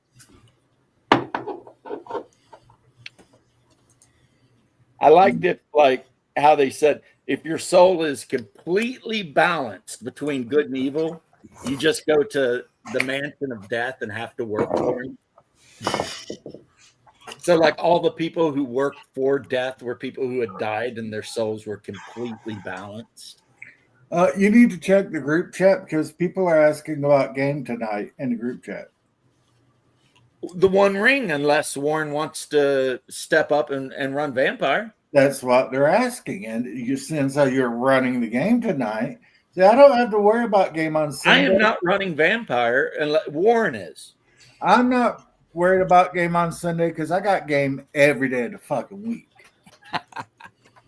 So I don't think anyone knows what that is unless they lived in the 80s. Bear and Doc know what it is. Yeah. What, having game? I was talking about having game. Jesus Christ. I was telling them about how you had the end card too. I do. I know. No, you don't. You sleep with enough other women, they just give it to you. No, you don't have an end card, smartass. You have an end card from one group of people, and if you use your end card in the wrong place with the wrong group of people, that's the end card that you have. No fucking end card. Want to bet? I do it all the time. Dude, want to bet? Okay, I invite you. Come to Montreal. I'm going to take you uptown. I'm taking you in the middle of Haiti, and I'm going to watch you drop an N-bomb and watch what fucking happens to you. See, and then You are not doing that, I don't care what you do in the States. Y'all in the States are fucking crazy, Hungar. Y'all crazy down there. Yeah, Up but here, I know. Yeah. I know. They're going to look at your end card and say, this isn't in French. This doesn't. Because I know quite a few funny sayings in Haitian and Creole, like bull grin. Nice. Bull grin. That means these nuts. Does not matter. Like, you guys don't get it. Up here, that word, that's a beating. 100%. I think it's you don't get it, because down here I'll say it, and if somebody wants to do a beating, I'll pull my Springfield out and load them That's up. the difference. We don't have a bunch of fucking guns in our pockets, so sometimes we have to be men. Oh no, we got guns in our pockets, and we will man up and let you eat those new bullets. See, the thing is, I don't care where I'm at. Shooting someone in a fight, in an argument, that's bitch behavior. I'm too old to fight there. And they respect don't run around saying the N-word in bad neighborhoods in Canada. No. I'm going to pull like a Peter Griffin, run into the middle of the town and yell the word out, and then he shows up with a crown and everything. They respected me and made me their king. Yeah, that's not going to happen, buddy. I hate to break the news to you. I'll be right back. I got to go check my food. If you misuse that end card, you can. Yeah, that's true. Oh no, I'm not disagreeing with Bear. I'm just giving him a hard time. Yeah, well, today's not the day to be giving me a hard time. I have no Why? patience. What's wrong, Bear? Tell me your problem. I've been pissing out my asshole since I woke up, you fuck. Did you not catch the point to start where Doc said, how's your stomach doing? Did you just start like a higher dose of metformin or something? No, I've been trying this bullshit factor keto meals. Oh, okay. And they're using the bullshit net carb system, which is an absolute horseshit system for diabetics. So I'm getting the results of, look at that. Nothing solid comes out of me now. So fuck it. Yeah, I know when I very first went on to metformin, I had like a week of that. So I got metformin, I got glyburide. So metformin causes you to have the shits, glyburide causes you to be constipated. They've evened each other out. Well, I would love to have sympathy for you guys with your intestinal issues, but instead I'm going to tell you to just fuck right off. At least you have a working asshole. Well, you are a working asshole. So you just supersize. This has become such an old man conversation. Makes your sciatica look like I got lumbago. Makes your sciatica look like lumbago. It's like the ultimate old man conversation. I did watch Grumpy Old Bastards when I was up in Kentucky with my parents. Talking about our knees and shit. But Satya, how you doing? No World War III, thank goodness, because nobody wants that shit. And just hanging out. So when is the Codex Albana game going bi-monthly? Why would you want it to go every 2 months? Every 2 months would seem like. Yeah, it's monthly now. Why would you want to go 2 months? Do you hate it that much, Not Your Echo? Is that the problem? Does it hurt to watch it? You want to take a break between them? What do you mean bi-weekly? Is that what you mean by? You mean bi-weekly? I would say it means bi-weekly. I'm thinking he's just wondering when it's just going to go straight up by. But Hungar, if you left Hungar, so that's not happening. Their thing, just tell them if Warren is showing up to run the game, then we'll be playing that game. And if Warren is not showing up to run the game, then we'll be playing the other game. Not my monkey, not my problems. I just made it your monkey. It's called delegating authority. You've just been delegated. You have no authority over me. I'm into I do, and you know I do. I'm into the sea. You're in Florida. You can't do shit. Look at him. He's come in, and we've done nothing but fight since he got here. He's just a shit disturber. I'm the older brother. Just do what I say. You're going to be down here in a couple weeks. Remember that. Get right on that. Yeah, and Mom will take my side on this one. No, she won't. She will, because she believes that one rule. That I'm the favorite son and I get away with everything I want. Yeah, you're so favorite that most of the time they don't even acknowledge that you're their son. That's just our father, asshole. Yeah, at church the other day, last Sunday, we're sitting at church and the preacher asked if there's any prayer requests, and my dad's like, "Yeah, I'd like to put some prayer requests up for my son in Hungar." Oh, wow. That's not And the I'm first like, time he's done that. and I'm like, you. No, bi-weekly means twice a month, and bi-monthly means every 2 months. Look up your billing contractual agreements. Bi-monthly billing means you get billed every 60 days, sir. So, I'm glad you had a game, and it was a lot of fun. What game did you play? yeah, what game was it? And painted some Corvus Belli Infinity Mint. Nice. I've got an army of Pan-Oceania. Oh, fuck. You what? Americans got into it. You can use bi-monthly to mean both twice a month and every 2 months because No, you can't. Bi-monthly means that's means every other month. That's in the actual official vocabulary. It can be either twice a month or every 2 months because you guys love to take words and turn them into other things. So every time you go to a dictionary, it'll be like bi-monthly, America, UK, and Canada. It's always like, you guys drive us nuts with this shit. No, that's then there's the flammable, inflammable quandary. Oh, Jesus Christ. Yeah. In the fire department, we just say that things are flammable or not. Oh, you have that's a bunch of retarded bullshit. Inflammable thing is like what? Oh, the Japanese faction is really cool. I love their motorcycles. Really cool stuff. Yeah, Pan-Oceania, the Space Catholics in power armor. Like just running around doing Space Catholic power armor shit. Eat myself a big burrito made by It's Volt, motherfucker.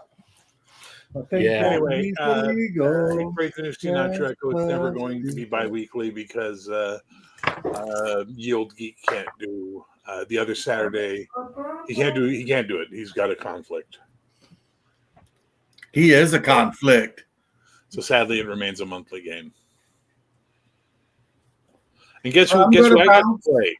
I got to play Philip yesterday, Hungar. I'm going to bounce and go finish dinner. I will leave you with an adieu, as in how they say in France, assalamu alaikum. And how they say in Florida, habla español? No, it'd be buenos dias. Buenos dias. I'm running Ravenloft module. Nice. Ravenloft is one of the best modules. Christmas must be a nightmare at your house, huh? Where? Your family Christmas, yeah. No, our family Christmas is family. And Hungar just being Hungar all day long. Eventually, one year, my parents were hanging out at my parents' house. They're handing out presents, and they get all the presents handed out, and I'm just sitting there with nothing. Yeah, just sitting there with nothing. And my mom's like, "Did you like what I got for you?" And I was like, "Yeah, it's what I've always wanted." And she's like, "Really?" I was like, "Yeah, you didn't give me nothing." They forgot to buy me a Christmas present, and they ended up buying James like 3. Well, you know how you were the favorite son. So did I. You know how you get that? You stay out of the hair, leave them alone. How you get it is you just repeat nonstop for a year straight what you want for Christmas. Just check in every now and then, let them know you're still alive. Alaikum al-salam, yeah. See? Alaikum salam. Yeah, we're getting out French and shit. Ultra like multinational up in here. Saying Quebec is more French than France is now. It's like we're turning into Blade Runner. Got some bad news for you, son. There's an awful lot of former French colonials in Quebec now. Yeah, I'm just saying we're getting like Blade Runner. We're all speaking like city speech. Oh yeah. It's like a blend of Japanese, Spanish, English, Yiddish, what have you. Plus, we get the Haitian Creole, and then we get all the North African shit. It's pretty interesting. Look at the size of my mug compared to my head. But you've always had a small head anyway. Physically. I'm out, guys. Okay. Take care, Hungar. Bye, Hungar. Yeah. He decided to get on it when I reminded him that he's going to have to see me in person in a couple weeks. I always tell him, because he's got the bag. I always tell him that if he F's around with me, the next time I see him, I'm just going to walk up and smack that bag as hard as I can. Oh, very cool. Spray the whole front of him with poop on the inside of his shirt, though, and then run. How you doing, Bruce? That's a nice looking demonic entity you have there. I really feel like this did a lot better than the fucking Ralpartha that everybody's seen in Stranger Things season 1. Oh, the little one that was like that tall? Yeah. Yeah. I'm painting a bunch of Goodest boys. Ooh. A whole flock of Goodest boys. Where'd you get those from? There is a War Games Atlantic box set called Dark Age Irish Warriors. And every sprue comes with like 2 Irish Wolfhounds. Nice. And in the Saga game, for 1 point, you can actually field a Hound Master with 7 hounds. Now, you might ask yourself, well, why in the hell would you even want to do that? And it's because their charge range is like double human charge range, and they ignore terrain. So, you know, while they have no armor and they're kind of easy to kill, on the other hand, what are my thoughts on Call of Cthulhu 7th edition? Satya, I love it. Bear loves it, except he uses it to play Conan. And I've never heard in my older fantasy game too. Yeah, I've never really heard anyone say anything bad about it. I'm liking it. We only did one session with that so far, but I'm liking it a lot. I definitely think it's a lot easier to deal with than the what was it? Magic. Magic World's a good game. Magic World. You just got to remember that 70 streamlined a lot of shit. Right. Like a lot, which made it much faster in play. Right. I hate the way the book is laid out. Like if you get Magic shot, World, yeah. No, it's chopped together from pieces, right? Yeah. It's like if your character gets shot, instead of getting a penalty, you just have to use like the half skill. And if you get even more wrecked, then you're using like the 1/5 skill to do shit. And I mean, Dark Ages and COC. Yeah. COC, I would say, would be the better thing. Plus, you can play Call of Cthulhu in any era you want. James, Yes. Cthulhu Dark Ages is 70. Yeah, but I'm saying you've got one specifically set in the Dark Ages and one that you could set in the Dark Ages if you wanted to. Well, yeah, but you have to get Cthulhu through the ages to have all the appropriate stuff to do that, so you need an extra book anyway. Now, that's going to open up all ages of play for you, or at least 3 ages of play, but I have Cthulhu Dark Ages, I have Cthulhu Invictus, I have, or I'm getting the Cthulhu, do I have it or am I getting the Cthulhu? No, I have it, Down Darker Paths or whatever, which is the Wild West. Yeah, it's like Wild West Cthulhu. Yeah. Personally, my favorite era of Cthulhu, and no one will be surprised, is probably the 20s. And it's because I'm a Lovecraft fan. Yeah, I think it works best, but as soon as you start bringing like high tech into it, it's like takes something away from it. The Delta Green people would disagree with you. Yes, they would. And that game has been around for like 30 years too. Started as an article. Yep. I remember when it was like a softbound thin book and it showed a guy like leaning out of a helicopter with an M16 shooting at like a shoggoth or something. It was like kind of an expansion setting book for like 3rd edition or something. Yeah, it started as an article in one of the gaming, I think in White Dwarf or something like that. Then it became an expansion. Then it became its own game, and now it's like it's its own thing completely. I don't have a problem with whatever it is. I prefer Cthulhu in the 20s. I used to run Cthulhu now. I've done Cthulhu by Gaslight 1890s edition. back when 5th Ed was the going edition. Mm-hmm. And I'm not against Chaosium making money. Don't think that. Because I've had 3 versions of the same printing of Horror on the Orient Express. It's just whenever you move, sometimes you misplace things. Anyway, so I really liked that. That campaign I felt was better than Masks of Nyarlathotep. But I just run 5th Ed Call of Cthulhu. You should check out 7th. It's really good.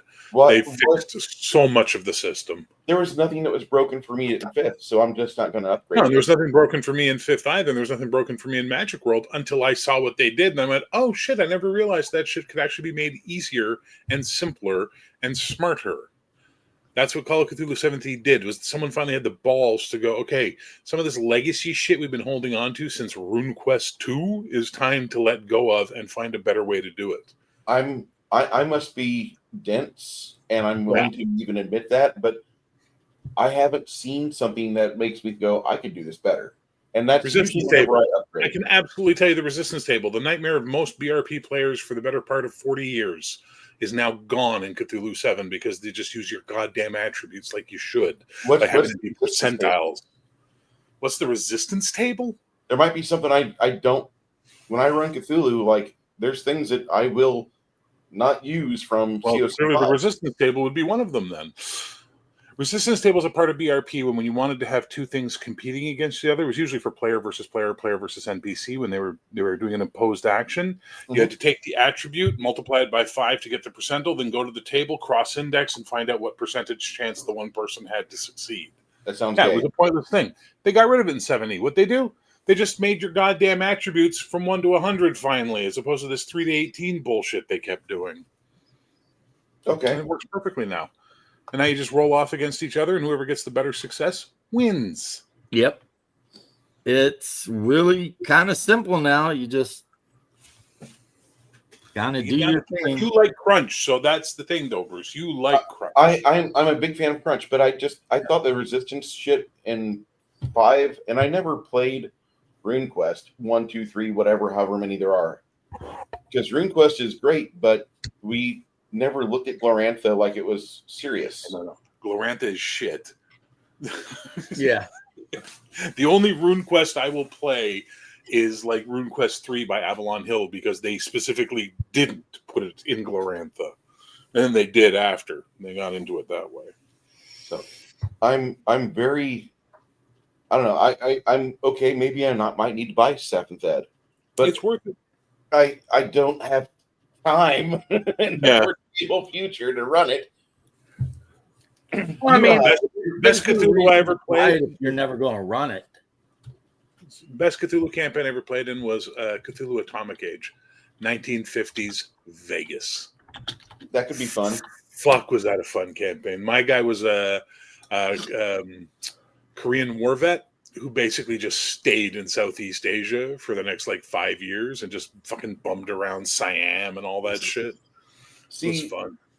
With all the shit that's on the web about the cryptids, I would have a hard time not developing a campaign where we're in Vietnam and we're exploring this naturally occurring cave system here, and just with all the cryptid shit, that would be my Bible of stuff that we would use for backstory into going into the mythos and discovering the Migo and all the fungi.